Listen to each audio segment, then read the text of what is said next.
እንግዲህ በተከታታይ የጴጥሮስን መልእክት እየተማርን መተናል። አንደኛ ጴጥሮስ ምዕራፍ 1 ከ15 እስከ 16 ያለውን እናያለን። ክብር ለእግዚአብሔር ይሁን። እንግዲህ የክርስትናችን ዴፊኒሽን ኢየሱስ የሰው ልጆችን ሊያድን ወደዚህ ምድር ሊመጣ እንዳለ በነቢያት ተተንብዮአል። በተለያዩ የእግዚአብሔር ባሪያዎች ተነግሯል በመጽሐፍ ቅዱስ። ያ የተነገረው ደግሞ የትንቢት ቃል ተፈጽሞ አይተናል። ኢየሱስ ክርስቶስ ጌታ ነው። እንዲሁ ደግሞ ጌታ ኢየሱስ ክርስቶስ ወደዚህ ምድር መጥቶ እኔና እናንተን ከጥፋት፣ ከእርክሰት፣ ከሰይጣን እስራት እንዲሁ ደግሞ የዘላለምን ሕይወት ሊሰጠን በመስቀል ላይ ሞቶ እንዳዳነን ይህም ደግሞ እኔና እናንተ አይተናል። እኔና እናንተ ደግሞ በዚህ በክርስቶስ ኢየሱስ ማዳን ሃሌሉያ የዘላለምን ሕይወት አግኝተናል። እንደ ክርስቲያን ደግሞ አንድ ሶስተኛ ነገር ይቀረናል። እሱም ደግሞ ጌታ ኢየሱስ ክርስቶስ ተመልሶ ይመጣል። አሜን ሃሌሉያ። ይሄ የትንቢት ቃል ደግሞ ይፈጸማል። ኢየሱስ ክርስቶስ ጌታ ነው። ስለዚህ ክርስትና በዚህ ምድር ላይ ስንኖር እንደ ክርስቲያን እነኚህ የተፈጸሙ ሁለት ጉዳዮች አሉ። ጌታ ኢየሱስ ክርስቶስ በትንቢት ቃል ተነግሮ መጥቷል። እንዲሁ የዘላለምን ሕይወት ሊሰጠን በመስቀል ላይ ሞቶ አድኖናል። እንደ ክርስቲያን ግን አሁን እኔና እናንተ የዘላለምን ሕይወት እንዳገኘን ሁሉ ተመልሶ ይመጣል የሚል እዚህ መንፈስ ላይ እዚህ እውነት ላይ ሁሉ ጊዜ መርገጥ ይገባናል። ክብር ለእግዚአብሔር ይሁን። ኢየሱስ ክርስቶስ ጌታ ነው። ሃሌሉያ። ስለዚህም እንግዲህ ባለፈው እንዳየነው የጴጥሮስ መልእክት ለተበተኑ ዲያስፖራዎች ወይም ደግሞ ከኢየሩሳሌም በስደት ምክንያት በመከራ በተነሳባቸው ስደት ምክንያት በተለያየ ምድር ተበትነው ላሉ ለነሱ የተጻፈ መልእክት ነው ብለናል። ስለዚህ እኔና እናንተንም ይመለከታል። ዲያስፖራንን እኔና እናንተ ከምድራችን ወጥተን በዚህ በባዕድ ምድር እንገኛለን። ግን የእግዚአብሔር ቃል ሁል ጊዜ ደግሞ ሃሌሉያ ቦታ አይወስነው። የእግዚአብሔር ቃል አካባቢ አይወስነው፣ ርቀት አይወስነው። ይሄ የእግዚአብሔር ቃል በእጃችን ስላለ በዛ የእግዚአብሔር ቃል ደግሞ ልንኖር ግድ ነው። እንደ ክርስቲያን መዘመራችን መልካም ነው ወገኖቼ፣ መስበካችን መልካም ነው። ነገር ግን እሱ ሕይወት አይደለም። ሕይወት በእግዚአብሔር ቃል መኖር ነው። ኢየሱስ ክርስቶስ ጌታ ነው። እግዚአብሔር እንደተናገረ፣ እግዚአብሔር እንዳስተማረ፣ እግዚአብሔር ሃሌሉያ ለእኔና ለእናንተ ቃሉን ስለላከ በዛ ውስጥ መኖር እሱ የእኔና የእናንተ የክርስትና ሕይወት ግዴታችን ነው። እግዚአብሔር በዚህ ይባርከን። ኢየሱስ ክርስቶስ ጌታ ነው። ሃሌሉያ። ምዕራፍ 1 ቁጥር 13 ባለፈው ጊዜ ያየነው ማለት ነው። ስለዚህ እንደ ክርስቲያን እንደሚታዘዙ ልጆች ነው የሚለው። ለሚታዘዙ ልጆች ነው ይሄ የተጻፈው። የማይታዘዙ ቃሉ ለረከሰባቸው፣ ቃሉ ለቀለለባቸው ይሄ መልእክት አልተጻፈም። ይሄ መልእክት የተጻፈው የእግዚአብሔር ቃል ለከበደባቸው ሊታዘዙት፣ እግዚአብሔርን ሊታዘዙ ለወደዱ ለነሱ የተጻፈ ቃል ነው። እንደዚህ ይላል፣ ስለዚህ የልቦናችሁን ወገብ ታጥቃችሁና በመጠን ኖራችሁ ኢየሱስ ክርስቶስ ሲገለጥ የምታገኙትን ጸጋ ፈጽማችሁ ተስፋ አድርጉ።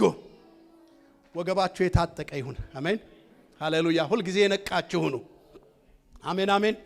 ይሄ ሁል ጊዜ ክርስቲያን ወገኖቼ ወገቡ የታጠቀ ይሄ ማለት ምን ማለት ነው? ሁል ጊዜ የጸና አቋም በእግዚአብሔር ልጅ በክርስቶስ ኢየሱስ ባለ እምነት የጸና አቋም ሊኖረን ያስፈልጋል። ኢየሱስ ክርስቶስ ጌታ ነው። ወገባችሁን ታጥቃችሁ፣ ሌላው ምን አለን? በመጠን ኖራችሁ። በዚህ ምድር ላይ ስትኖሩ የተለያየ አይነት ሕይወት ውስጥ ነው የምታልፉት። ነገር ግን በመጠን እየኖራችሁ ኢየሱስ ክርስቶስ ጌታ ነው። የተንዛዛ ነገር ውስጥ ሳትገቡ። ምክንያቱም በዚህ ምድር ላይ የምትኖሩት ኑሮ የተወሰነ እድሜ ስለሆነ ያ እድሜ በመባከን ደግሞ እንዲሁ በመባከን እንዳይባክን ሁል ጊዜ በመጠን ኑሩ። ጴጥሮስ ምን አለ? እንዲያውም ትጸልዩ ዘንድ በመጠን ኑሩ። ምን ትሉ ዘንድ? ትጸልዩ ዘንድ። ካልጸለይን በስተቀር ወገኖች እኔና እናንተ መንፈሳዊ የሆነውን የእግዚአብሔርን ኃይል ካልተቀበልን በስተቀር ሕይወታችን እንዲሁ ባካና ይሆናል። ስለዚህ ትጸልዩ ዘንድ በመጠን ኑሩ። ከዛስ ተስፋችሁን ጠብቁ። እንግዲህ የምንኖረው ለዚህ ነው ማለት ነው። ተስፋችንን እየጠበቅን ጌታ ኢየሱስ ክርስቶስ ተመልሶ ይመጣል። የልቦናችን ወገብን ታጥቀን በመጠን እየኖርን ፈጽመን ደግሞ ጌታ እስከሚገለጥ ድረስ የሚያለውን ጸጋ ተካፋዮች ሆነን ኢየሱስ ክርስቶስ ጌታ ነው። የክርስቲያን ቀሪ ሕይወት እንግዲህ በዚህ መሰረት ላይ የጸና አቋም ሊኖረው ይገባል። ትምህርት መቼም ብዙ ጊዜ ወገኖቼ ብዙ ሰው የትንቢትን ቃል ይፈልጋል። ብዙ ሰው መነቃቃትን ይፈልጋል። ብዙ ሰው እንዲህ ትሆናለህ ነገን የሚነግረውን ነው። ነገር ግን ወገኖቼ የእግዚአብሔር ቃል የዛሬም ነው፣ የነገም ነው፣ የዘላለምም ነው። አረ ኢየሱስ ጌታ ነው። ሃሌሉያ ሃሌሉያ። ስለዚህ ሕዝቤ ዕውቀትን ከማጣቱ የተነሳ ምን ብሏል ይላል መጽሐፍ ቅዱስ? ጠፍቷል ይላል። ስለዚህ የምንማረው እግዚአብሔር ምን ይላል? የእግዚአብሔር ቃል ምን ይላል? ሐዋርያቶች ምን ይላል? ምክንያቱም በሐዋርያትና በነቢያቶች መሰረት ላይ ታንጻችኋል ስለሚል ማለት ነው። የማዕዘኑም ራስ ደግሞ ክርስቶስ ኢየሱስ ነው ስለሚል ኢየሱስ ክርስቶስ ጌታ ነው። ሃሌሉያ። ስለዚህ የእግዚአብሔርን ቃል ዕውቀት እኔና እናንተ እንደ ቤተ ክርስቲያን ጸንተን እንድንኖር፣ ተረጋግተን እንድንኖር፣ በእርጋታ እንድንኖር፣ እንዲሁ ክርስቶስን እየመሰልን እንድንኖር የእግዚአብሔር ቃል ያስፈልጋል። የእግዚአብሔር ቃል ዕውቀት እኔና እናንተ ያስፈልገናል። ስለዚህ በዚህ በእግዚአብሔር ቃል ዕውቀት ልንታነጽ ያስፈልጋል። ክብር ለእግዚአብሔር ይሁን።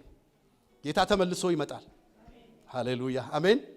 ዛሬ ደግሞ የምናየው አንደኛ ጴጥሮስ ምዕራፍ 1 ከ14 እስከ 21 ያለውን እናያለን። በጌታ በኢየሱስ ክርስቶስ ስም አነባዋለሁኝ። እንደዚህ ይላል። ዛሬ ለሚታዘዙ የእግዚአብሔር ሕዝብ የተጻፈ እስቲ ታዘዛለሁ። ሃሌሉያ ይሁንልን። ሃሌሉያ። እንደዚህ ይላል። እንደሚታዘዙ መጽሐፍ ቅዱሳችሁን ገልጣችሁ ብታዩ ደስ ይለኛል።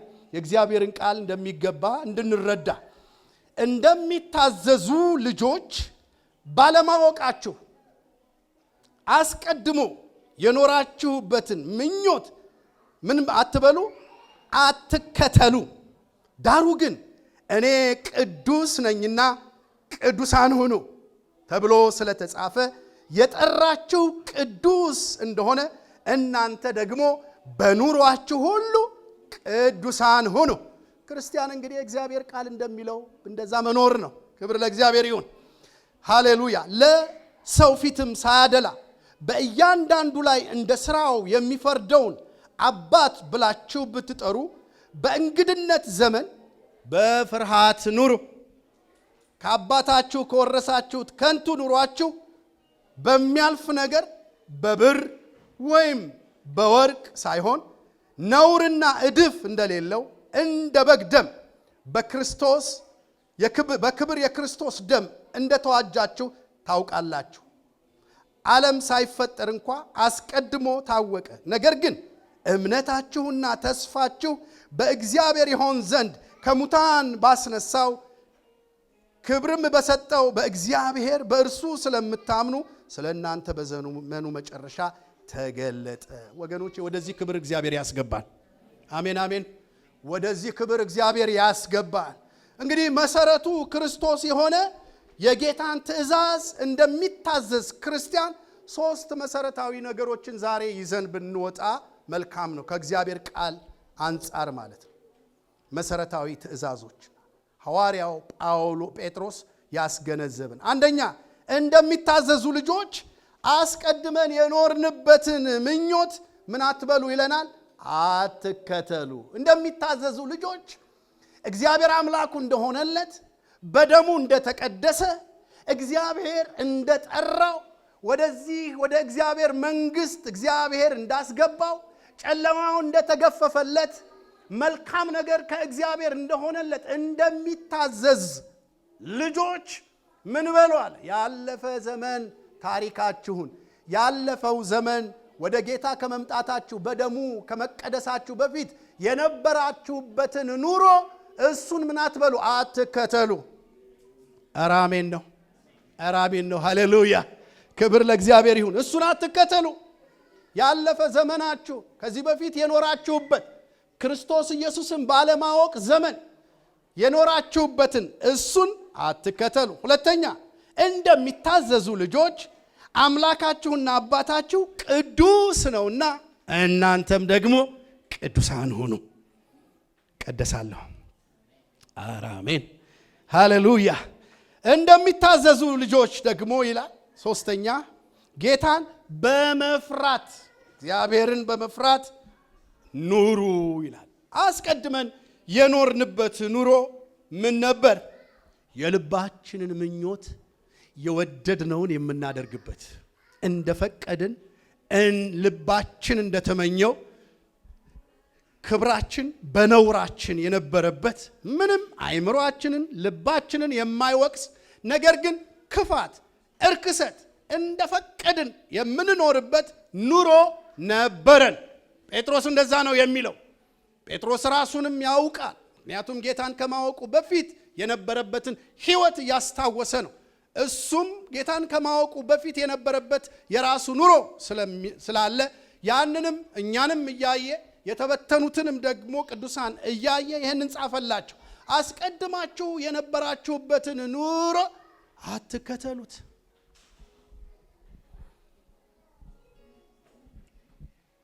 መጽሐፍ ቅዱስ ይሄንን እንደው አስቀድመን የኖርንበትን ኑሮ ራሳችንን እዛው ስለምናገኝ ሁላችንም መጽሐፍ ቅዱስ ያለን ኤፌሶን 2:1-3 በሚገባ ጳውሎስ በፊት የነበርንበት ምናልባት ረስተነው ከሆነ ማለት ነው ምናልባት ረስተነው ከሆነ በፊት የነበርንበት ኑሮ መጽሐፍ ቅዱስ ኤፌሶን 2:1-3 ላይ ቁልጭ አድርጎ ያስቀምጠዋል። የኔና የናንተ ኑሮ ማናችንም ጸባይኛ ነን ብንል በጣም እኔ እኮ ኩል ነበርኩ። አንዳንድ ሰዎች እንደዛ ይላሉ። እኔ ጌታን ከማግኘቴም በፊት በጣም አሪፍ ልጅ ነበርኩኝ። ምንም የሚጎረብጥ ነገር የለኝ። ከሰው ጋር ያለኝ ነገር፣ ከቤተሰብ ጋር ያለኝ ነገር፣ ከጓደኞቼ ጋር ያለኝ ነገር እና ብዙም ደግሞ ሰዎች ይመሰክራሉ እሱ በጣም ኩል ነበረ። ግን ወገኖቼ እንደዛ አይደለም። መጽሐፍ ቅዱስ ጳውሎስ የሚለን ግን እንደዛ አይደለም። መጽሐፍ ቅዱስ ኤፌሶን 2:1-3 ላይ በበደላችሁና በኃጢአታችሁ ሙታን ነበራችሁ ይላል። በእርሱም በዚህ ዓለም እንዳለው ኑሮ በማይታዘዙትም ልጆች ላይ አሁን ለሚሰራው መንፈስ አለቃ እንደሆነው በአየር ላይ ስልጣን እንዳለው አለቃ ፈቃድ በፊት ተመላለሳችሁባቸው ይለናል። በፊት የተመላለስንበት ማንኛውም ሰው ማንኛውም የከበረ የምንለው ሀብታም ይሁን ድሃ፣ ነጭ ይሁን ጥቁር፣ ማንኛውም ሰው ይኖርበት የነበረው በአየር ላይ የሚሰራው የክፋት አለቃ በሱ ቁጥጥር ስር ነበርን። ያንን ኑሮ ነው እንግዲህ እግዚአብሔር በልጁ በክርስቶስ ኢየሱስ ደም ሽሮልን አሁን ያለንበት ፖዚሽን ላይ ያለ ነው። ነገር ግን እግዚአብሔር ምንድነው የሚለን? ይሄ በፊት የነበራችሁበትን ኑሮ አሁን ኤክሰርሳይዝ አታድርጉት፣ አሁን አትኑሩበት። አሁን በጽድቅ ቦታ ላይ ነው ያላችሁት። አሁን ቅዱስ የሆነው እግዚአብሔር በልጁ በክርስቶስ ኢየሱስ ደም ቀድሷችኋል።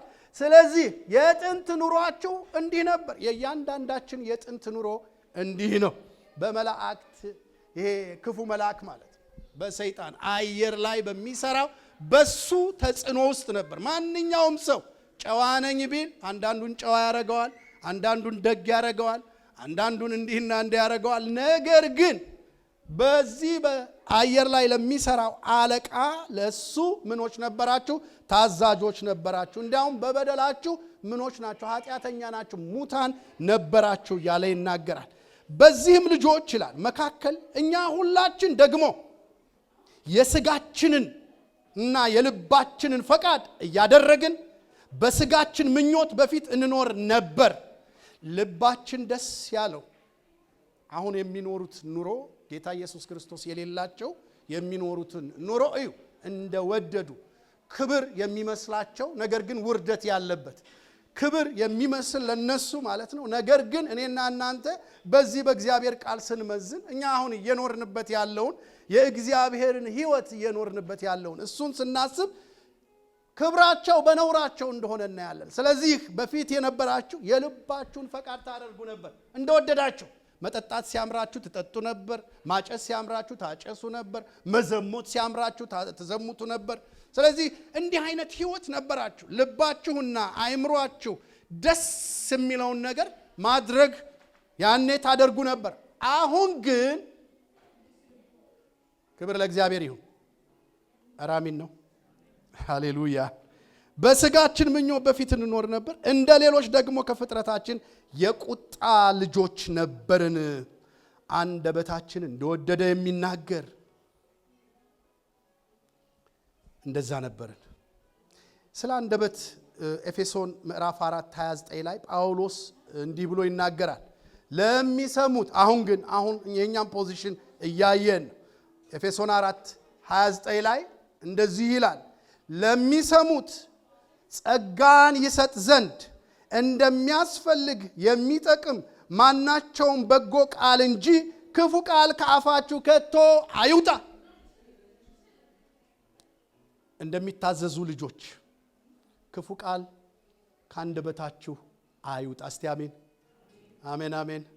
እኔና እናንተን ኤክስፔክት የሚያደርገው እግዚአብሔር የጸጋ ቃል ነው። ሰዎችን የሚባርክ፣ ሰዎችን የሚያንጽ፣ ሰዎችን የሚያጽናና እንዲህ አይነት መልካም ቃል እንጂ ክፉ ቃል ካፋችሁ ምን አይበል አይውጣ። ወገኖቼ ክርስትና እንዲህ ነው። እግዚአብሔር ቢልልን እኔና እናንተ እንደ ቃሉ ብንኖር። አሁን ግን ለምንድን ነው ሰዎች ቅዱሳን የምንላቸው እንደወደዱ እኛም ራሳችን የተለያየ ነገር ውስጥ የምንገባው? ለምንድን ነው ስንል ይህንን ቃል ስላላነበብን፣ በዚህ ቃል ለመኖር ራሳችንን ስላላስገዛን፣ እንዲሁ ለብ ለብ ያለ ክርስትናን እየኖርን ስለሆነ የልባችን ፈቃድ ያሸንፈናል፣ የአንደበታችን ፈቃድ ያሸንፈናል። እያየን ነው። አንዳንድ ቅዱሳን ለምንድን ነው ሚዲያውን ስታዩ እንደዚሁ ነው፣ እንደወደዱ ይናገራሉ፣ ስድብ ካፋቸው ቃል ይወጣል። እንዲሁ ህዝብ እየሰማ ሌሎች የሚታነጹ ከኛ ይጠብቃል እግዚአብሔር ሰዎች እንዲታነጹ። ነገር ግን ምን የሚል የሚያፈርስ ክፉ የሆነ መነጋገሪያ የሆነ አሁን የምናየውን ወገኖቼ እኔና እናንተም ይህንን በእውነት እግዚአብሔር ይህንን ቃል በዚህ ቃል መሰረት ልንኖር ግድ ይለናል። እግዚአብሔር ይሁንልን። አንደበታችን በኢየሱስ ክርስቶስ ስም የተቀደሰ ይሁን። አሜን ይሁንልን። የምንናገረው የጸጋ ቃል እንዲሆን ጳውሎስ እንደዛ ነው የሚላቸው። ለሚሰሙት ሰው ሲሰማው ጸጋ የሚሰጥ የሚጠቅም ማንኛውንም በጎ ቃል እንጂ ክፉ ቃል ከአፋችሁ ከቶ አይውጣ። ጴጥሮስ ምን አለ? ጥንት የነበረባችሁ እንደፈለጋችሁ የምትናገሩበት አንደበት አሁን ይቆጠብ። አሁን ጸጋ ያለበትን ቃል ይናገር። ኢየሱስ ክርስቶስ ጌታ ነው። የክርስቲያን አንደበት የተመጠነ የሚባርክ ጸጋን የሚሰጥ እንጂ የሚኮንን የሚያፈርስ ሊሆን አይገባም። እግዚአብሔር አንደበታችንን ይቀድስልን። ኤፌሶን 5:3-4 ለቅዱሳን ይላል እንደሚገባ ይላል። ለቅዱሳን የተገባ ይሄ ነው የሕይወት ቃል።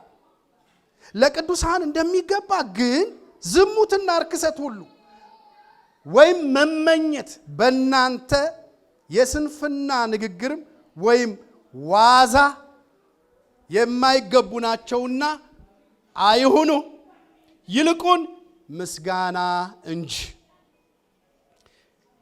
እስቲ አጠገባችሁ ያለውን ሰው ተባረክ በሉት። ተባረክ፣ ጌታ ይባርክህ፣ ጌታ ይባርክህ፣ አንተ መልካም ሰው። ከአንደበታችን ይውጣ። ኢየሱስ ክርስቶስ ጌታ ነው። ከዚህ በኋላ የሚባርክ ቃል ተባረኩ፣ እግዚአብሔር ይባርካችሁ። ኢየሱስ ክርስቶስ ጌታ ነው እንጂ ክፉ ቃል ከናንተ አይውጣ። የሚባርክ የሚያጽናና ሰዎችን የሚያጽናና ቃል እንደ ቅዱሳን እንደዛ ይሁንላችሁ ይላል። የማይገቡ ናቸውና አይሁን። ግን እንደዚህ ክፉ እርክሰት፣ ዓለማዊ ምኞት፣ ዓለማዊ ጥንት የነበርንበትን ከኔና ከናንተ ላይ እግዚአብሔር ይጣለው። አሜን ነው። ኢየሱስ ጌታ ነው። እነሱ የማይታዘዙ ልጆች ስለሆኑ ነው። አሁን ጌታ ኢየሱስ ክርስቶስን ሃይማኖተኞች ቢሆኑ ምን ቢሆኑ እዩ፣ ጌታ እግዚአብሔርን የማይታዘዙ ቃሉን የማያውቁ ይህ ቃል ያልገባቸው ይህ ቃል ሕይወት በእነሱ ላይ ሕይወት ሊዘራ ስላልቻለ እነሱ ምን ይሆናሉ? ዓለማውያኖች እንደወደዱ ይናገራሉ፣ እንደፈቀዱ ይወጣሉ ይገባሉ። እናንተ ግን እንደሚታዘዝ እግዚአብሔር አምላኩ እንደሆነለት ሕዝብ አንደበታችሁ ይቀደስ፣ እርምጃችሁ ይቀደስ፣ ኑሯችሁ ይቀደስ፣ ሕይወታችሁ ይቀደስ፣ አይምሮአችን ይቀደስ። ኢየሱስ ጌታ ነው።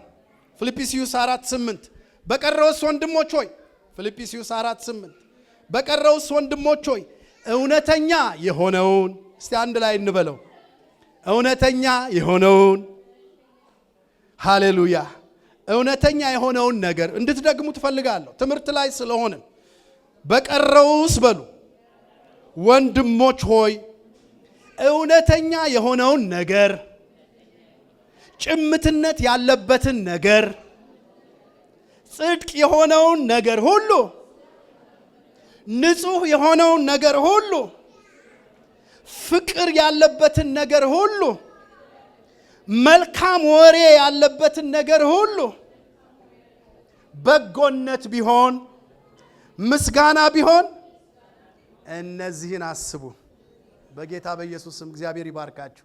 ሃሌሉያ።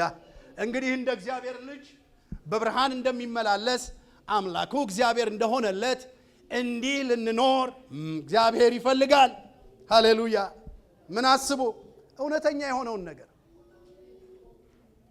እግዚአብሔር ኢየሱስ ክርስቶስ እኔ ሕይወት እውነት መንገድ ነኝ አለ። ኢየሱስ ጌታ ነው። ስለዚህ የክርስቶስ ኢየሱስ ልጆች ስለሆንን እውነት የሆነውን ነገር ሁሉ፣ ጭምትነት ያለበት በእርጋታ መኖር፣ ጽድቅ የሆነውን ነገር ሁሉ፣ ንጹህ የሆነውን ነገር ሁሉ፣ ፍቅር ያለበትን ነገር ሁሉ፣ መልካም ወሬ ያለበትን ነገር ሁሉ፣ በጎነት ቢሆን ምስጋናም ቢሆን እነዚህን አስቡ። ኢየሱስ ጌታ ነው። አረ ኢየሱስ ጌታ ነው። ዛሬ እግዚአብሔር ይቀድሰን፣ ፈጽሞ ይቀድሰን በኢየሱስ ስም። አንደበታችንን እግዚአብሔር ይቀድስ፣ አይምሮአችንን እግዚአብሔር ይቀድስ። ዛሬ እንደ እግዚአብሔር ቃል መኖር ይሁንልን። ዛሬ እግዚአብሔር እንደተናገረን መኖር ይሁንልን። ምክንያቱም ረጋ ብሎ በማስተዋል በእግዚአብሔር ቤት ይሄ የእውነት አምድ ነው ይላል የእግዚአብሔር ቤት።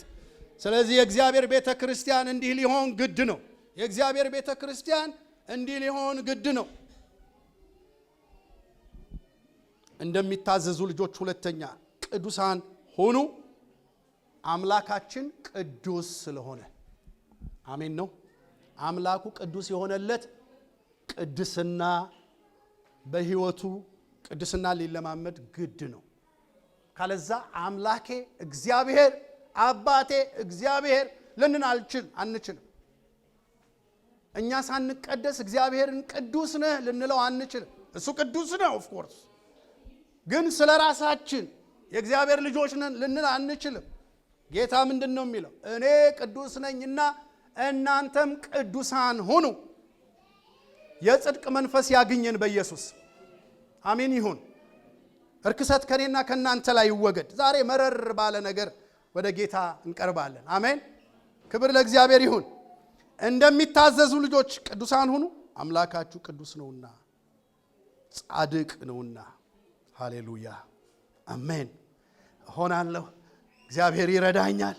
እንችላለን። እግዚአብሔር ወገኖቼ የማንችለውን ቀንበር ላያችን ላይ አያስቀምጥም። እግዚአብሔር የምንችለው እኔ ቅዱስ ነኝ፣ ስለዚህ እናንተም ቅዱሳን ሁኑ።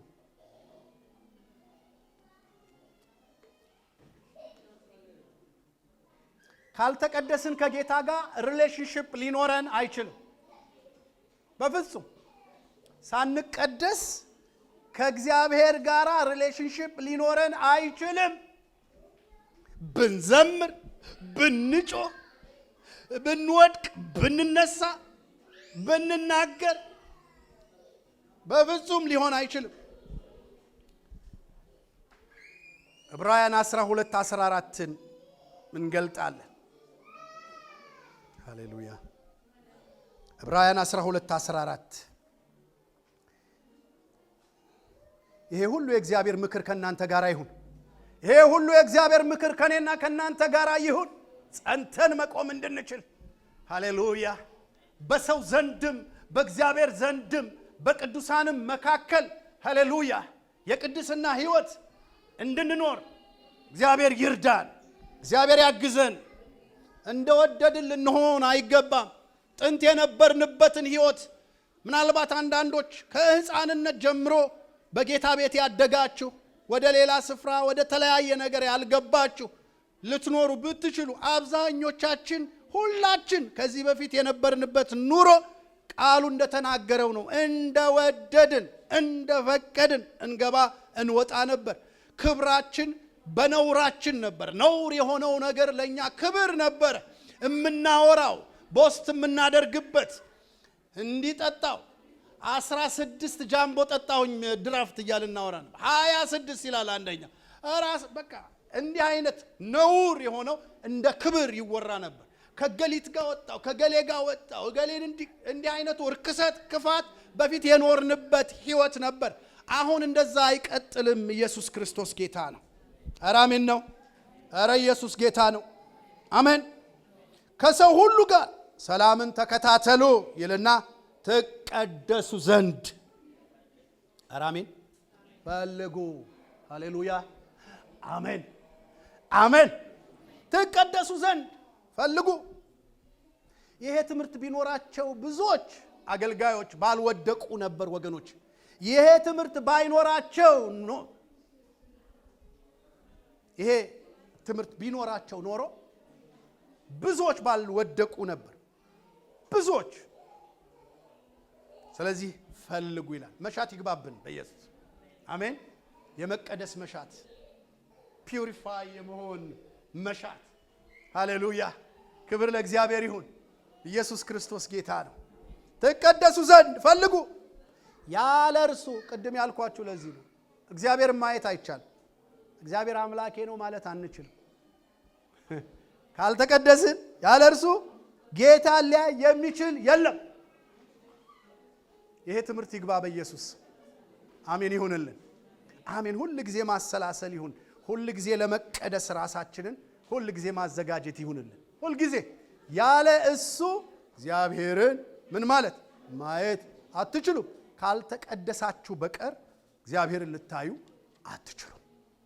ያለ ቅድስና ዝማሬ፣ ያለ ቅድስና አምልኮ፣ ያለ ቅድስና ቸርች መመላለስ ዋጋ የለውም። ክብር ለእግዚአብሔር ይሁን። እንቀደስ፣ በኢየሱስ ስም እንቀደስ። ቅድስና እንግዲህ መቼስ ዝሙት ብቻ አይደለም። አይምሮ ሊቀደስ ያስፈልገዋል። አንደበት ሊቀደስ ያስፈልገዋል። እጆቻችን ሊቀደሱ ያስፈልጋል። አስተሳሰባችን ሊቀደሱ ያስፈልጋል። ስለዚህ በቅድስና እንድንኖር እግዚአብሔር ይርዳን። እንጸልያለን። ሶስተኛውን እሱን ካየን በኋላ እንጸልያለን፣ እንዘምራለን። በተለይ ዛሬ ብናመልከው በጣም ደስ ይለኛል። በዝማሬ እግዚአብሔርን ማክበር እንዲሁ የምስክርነትም ጊዜ ይኖረናል። ሶስተኛው እንደሚታዘዙ ልጆች እግዚአብሔርን እየፈራን እንድንኖር። እግዚአብሔርን ምን እያልን እየፈራ እየተጠነቀቅን። ብዙ ጊዜ ጴንጤ እንደዚህ አይነት ነገር ብዙም ይታማል። እግዚአብሔርን መፍራት ብዙ ጊዜ የለም ማለት በቃ እንደ ጓደኛ ነው፣ በቃ እንደ ቅርብ ነው። ቢሆን ጥሩ ነው መቼስ እግዚአብሔርን እንዲህ አርጎ ልብን ገልጦ ከጌታ ጋራ ፍሬንድሺፕ ከጌታ ጋራ እንደ አባት እንደ ልጅ ሆነን እንደዚህ አይነት ኑሮ ብንኖር መልካም ነው። ነገር ግን ደግሞ ይህ ሲሆን እየተቀደስን እግዚአብሔርን እየፈራን እያከበርን ክርስትናን ሕይወት እየኖርን ሊሆን ይገባል። ክርስትና እንደዚህ ነው ሊሆን የሚገባው።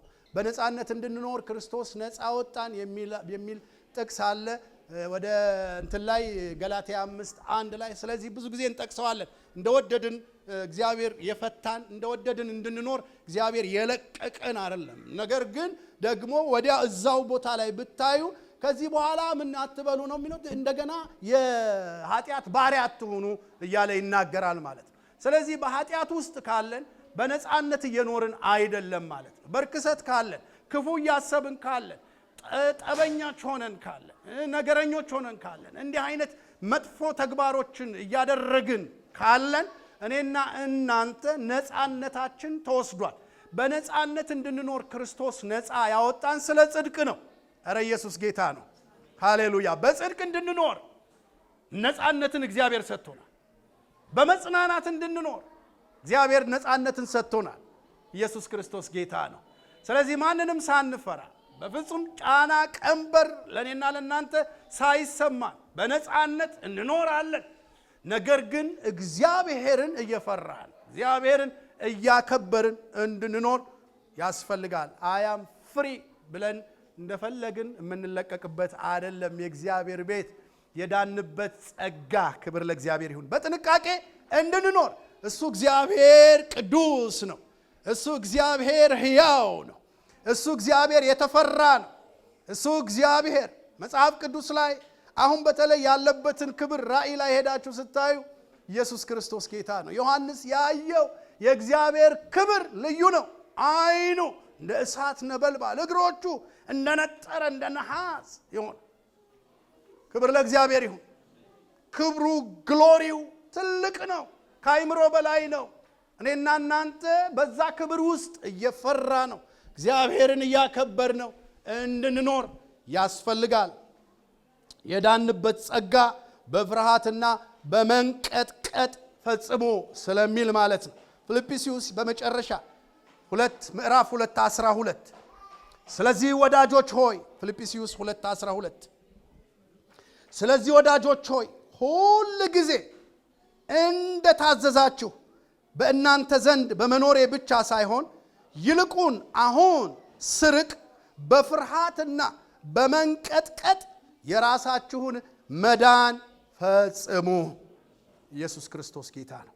በፍርሃት በመንቀጥቀጥ እግዚአብሔርን በማክበር እግዚአብሔርን እየፈራን ማለት ነው።